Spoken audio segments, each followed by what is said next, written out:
$9,000. That's what a Mercedes-Benz GL450 is selling for right now on lots across the country. The same SUV that a doctor, a lawyer, or somebody's boss paid 70 grand for a decade ago. Same 3 rows of leather, same twin turbo V8. Same 3-pointed star on the hood that made valets sprint across parking lots. And today it's priced like a base model Corolla with cloth seats. In 22 years of turning wrenches, I have never seen a vehicle fall this far, this fast, for reasons this misunderstood. So today, I'm going to tell you exactly why this happened, the real reason, not the internet reason, and then I'm going to tell you something that might surprise you. Who should actually buy one of these, and who should run away like the building's on fire? Because this story isn't as simple as Mercedes bad, Toyota good. It's a lot more interesting than that. Let's get into it. First, let me set the stage, because if you weren't paying attention to the luxury SUV market 10 years ago, you might not remember what a big deal this vehicle was. The GL class was Mercedes's flagship full-size SUV. This was the S-Class of SUVs before Mercedes literally started calling its successor the S-Class of SUVs. When the second generation launched for 2013, a GL450 started in the low to mid $60,000 range, and nobody, I mean nobody, drove one off the lot at base price. Add the premium package, the lighting package, the rear entertainment, the driver assistance tech, and you were writing a check north of $70,000 without breaking a sweat. Some GL550s crossed 90. And here's the thing, it was genuinely good. 7 seats, a ride quality that made a Suburban feel like a farm implement. A 4.7-liter twin-turbo V8 in the 450 that pulled like a freight train. Towing capacity of 7,500 pounds. This wasn't badge engineering, this was Mercedes at full effort, built in Tuscaloosa, Alabama, aimed straight at wealthy American families. So how does that vehicle become a $9,000 SUV? I'll tell you the real reason. But first, let me tell you about the phone call that inspired this video. 3 weeks ago, a longtime customer of mine, Guy runs a landscaping business, sharp with money, calls me up and says, I found a 2014 GL450, 118,000 miles. Clean title, $9,500. Am I crazy? And I told him what I'm about to tell you. You're not crazy, but you're about to make either the best 5-figure decision of your life or the worst one. And the difference comes down to about 45 minutes of inspection and one question about maintenance records. Because here's the truth about the GL450's collapse in value. It's not one reason. It's 3 reasons stacked on top of each other, and each one feeds the next. Let me break them down the way I'd explain it to you across the counter of my shop. Reason number 1, the AIR suspension time bomb, or at least that's what everyone believes. Every GL450 rides on Mercedes's AIR-matic air suspension. Instead of steel springs, you've got 4 air struts, a compressor, a valve block, and a network of airlines, all managed by computers that adjust ride height and damping on the fly. When it works, and when it's new, it works beautifully. It's why the GL floats down the highway like a luxury sedan on stilts. But air suspension components are wear items. Rubber air springs dry out, crack, and leak. And when they leak, the compressor works overtime trying to keep the truck level, and then the compressor burns itself out. The AIR-matic compressor typically lasts around 6 to 10 years, or roughly 100,000 miles, which means on a 2013 or 2014 GL, that clock has already rung. Owners have reported these trucks sagging in the driveway, bouncing down the road, with complaints of the rear section bouncing up and down from a failed rear air suspension. KBB. Now, the costs. This is where the fear lives. According to RepairPal data, the average cost to replace one AIR-matic strut on a GL450 is about $1,910. One corner. There are four. Compressor replacement runs roughly $1,000 to $1,500, and a valve block or additional struts can add another $800 to $1,200 each. So a worst-case suspension refresh at a dealership can genuinely approach the entire value of the vehicle. Read that again. The suspension can cost more than the truck is worth.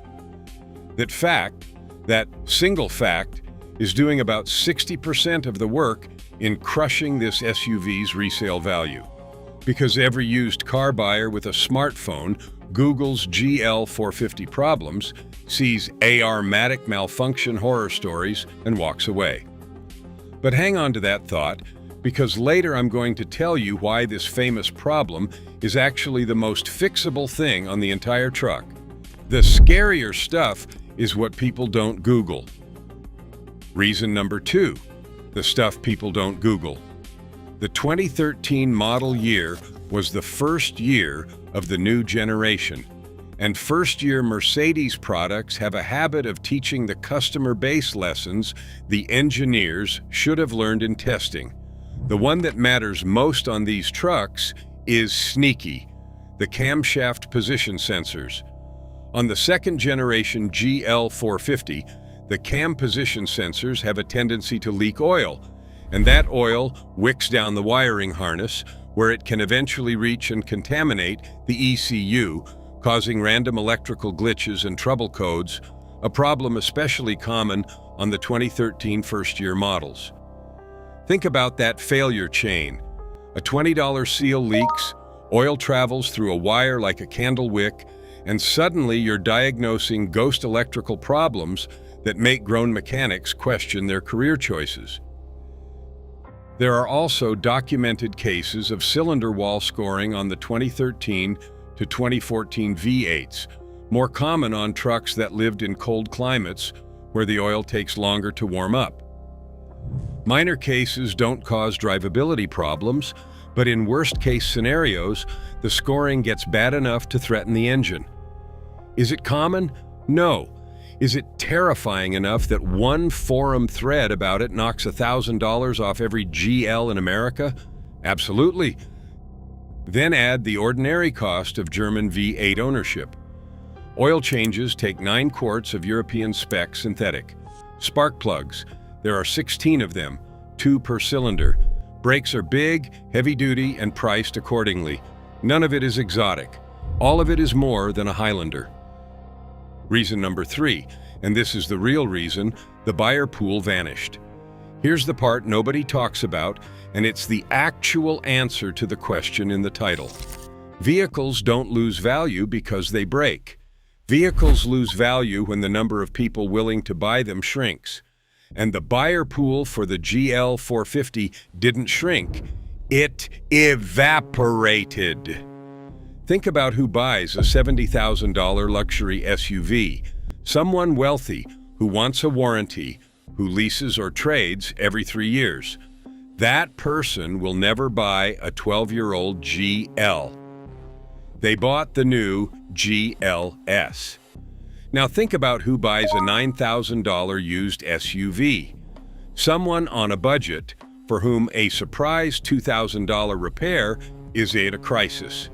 That person hears twin-turbo Mercedes 5.8 with air suspension and sprints to the nearest RAV4. So the GL450 sits in no man's land. Too old for the luxury buyer, too scary for the budget buyer. When both ends of the market walk away, price is the only thing left to fall, and fall it did. This is why a mechanically ordinary Highlander from the same year still commands over $20,000, while a vastly more sophisticated, more capable, more luxurious GL450 begs for $9,000. The market isn't pricing the metal, it's pricing the fear. Which brings me to the part of this video where I flip the script, because after everything I just told you, the struts, the sensors, the scary forums, I need you to hear this next sentence clearly. For the right buyer, This is one of the best luxury vehicle values on planet Earth. Let me tell you what happened with my landscaping customer, because he did buy that 2014, and he did it the smart way. Before any money changed hands, we put it on my lift. Here's exactly what we checked and exactly what you should check in order. First, the suspension before you even drive it. Look at the truck sitting cold in the morning if you can. A GL that sags overnight has a leak somewhere. On the test drive, cycle the ride height settings and watch each corner rise evenly. A bouncier, less smooth ride than expected, bottoming out, or poor handling are the classic symptoms of air suspension trouble. His truck had paperwork showing the compressor and both rear springs were replaced 11,000 miles ago with quality aftermarket parts. That's not a red flag, that's a gift. Somebody else already paid the tuition. And here's the secret. The horror stories leave out. The aftermarket has completely solved this problem. Companies like Arnott make rebuilt and new air suspension components for a fraction of dealer pricing. One owner on the Mercedes forums replaced all 4 air springs with Arnott parts, plus the compressor for around $1,500 in parts and another $400 in installation. Under $2,000, all 4 corners done.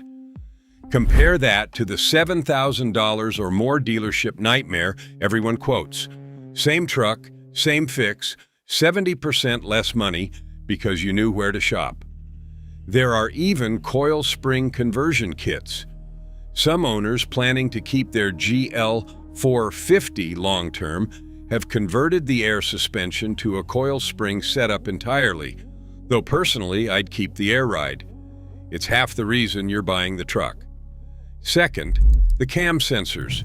Pull the electrical connectors on the camshaft position sensors and look for oil on the harness side. Takes 10 minutes. Oil in those connectors means you either negotiate for the fix, new sensors, and cleaning the harness before it ever reaches the ECU, or you walk. Caught early, it's a few $100s. Caught late, it's a nightmare. This single check separates the winners from the victims in the GL market. Third, cold start. You want to hear that V8 fire up stone cold. Listen for rattles in the first 2 seconds. That's your timing chain and tensioners talking. A clean, quiet, cold start on a 4.7 bi-turbo tells you more than any. Fourth, records or no deal. This is non-negotiable on any used German vehicle.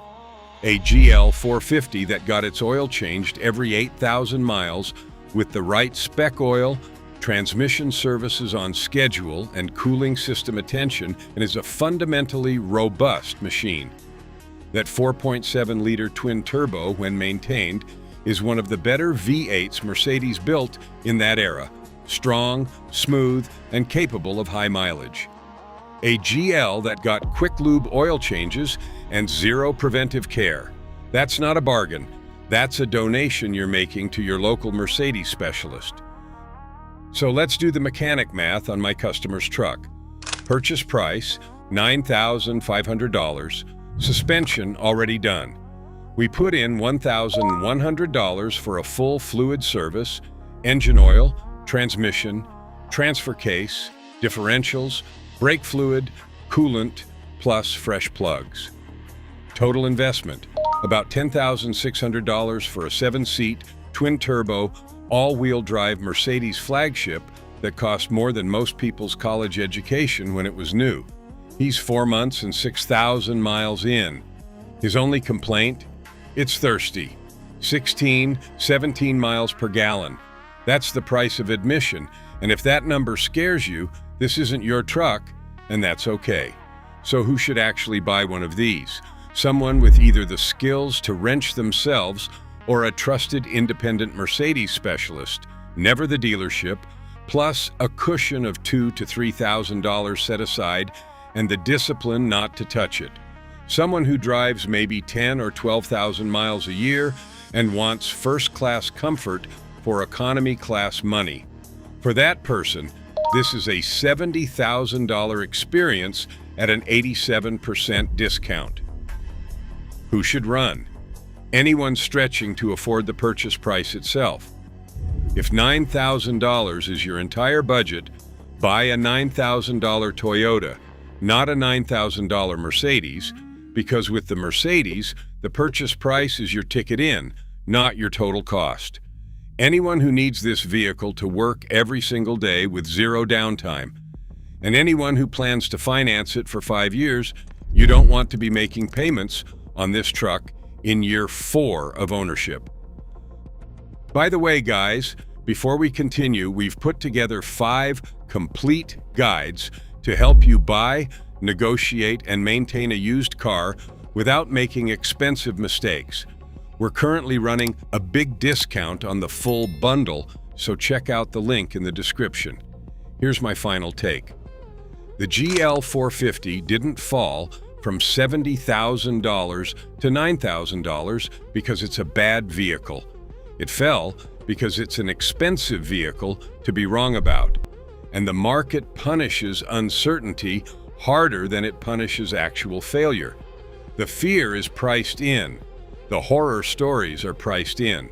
Every Airmatic nightmare thread ever posted is baked into that $9,000 number, which means if you're the buyer who can separate the real risks, cam sensors, maintenance history, cold start health, from the exaggerated ones, you're buying the fear discount without buying the fear.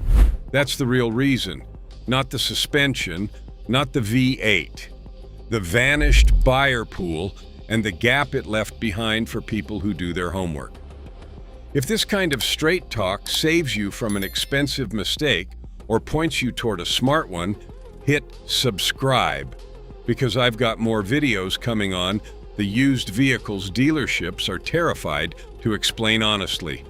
And if you want to see the flip side of this story, the luxury sport utility vehicles that look like bargains but will genuinely bankrupt you, that video is right here. 22 years in the shop, and I'll keep telling you what the salesman won't. Like the view if it helped. Drive safe, take care of your car, and it'll take care of you. Take it or leave it. I'll see you in the next one.